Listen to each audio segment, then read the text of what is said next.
안녕하세요. 딸내 아들아나 약초입니다. 우리가 알고 있는 냉이는 얼마나 될까요? 황새냉이입니다. 우리가 일반적으로 말하는 황새냉이는 이게 아닙니다. 많은 사람들이 속속이풀을 황새냉이라고 말하는 분들이 많더라고요. 이게 진짜 황새냉이입니다.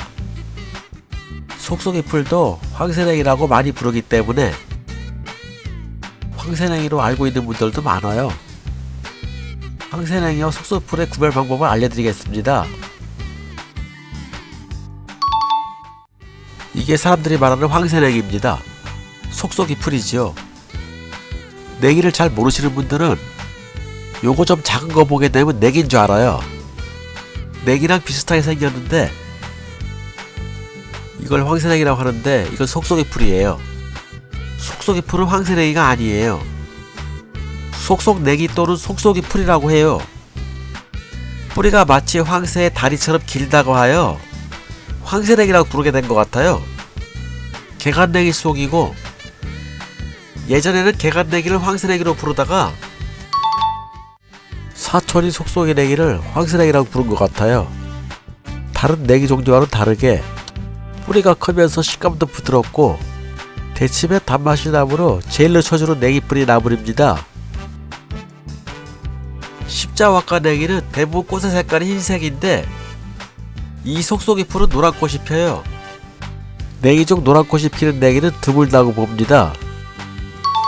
속속이풀은 어릴 때는 일반 냉이와 비슷하여 냉이를 잘 모르는 경우 구분이 쉽지 않아요.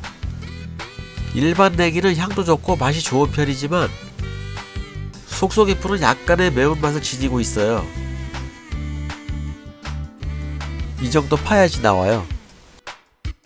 뿌리가 이렇게 길어서 황새냉이라고 하는 겁니다. 뿌리가 엄청 길어요. 황새냉이는 뿌리가 빈약하여 잎을 주로 식용하고 속속이풀이나 황새냉이 모두 일반적인 냉이와 마찬가지로 식용이 다 가능합니다.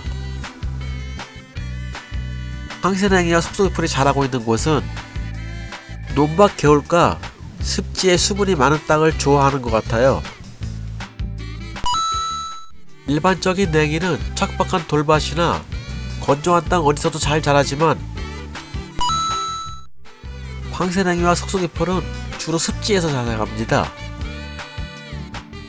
황새냉이란 이름은 황새냉이의 씨의 열매주머니가 가늘고 길다랗게 생겨 마치 황새의 다리처럼 가늘고 길다 하여 붙여진 이름이고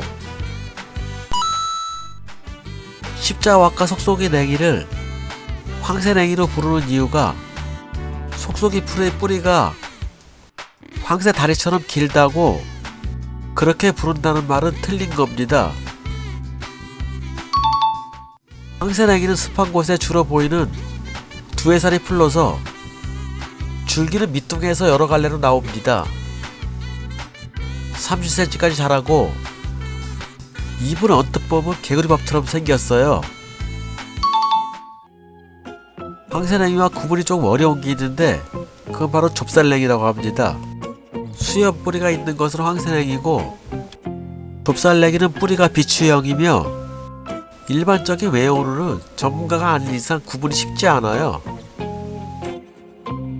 황새냉이는 어린 잎과 줄기, 뿌리를 나물로 먹을 수 있으며 매운맛이 없으며 담백하고 씹히는 느낌이 좋으므로 어린 술을 김치를 담글 때 넣기도 하고 가볍게 데쳐서 나물로 먹기도 합니다.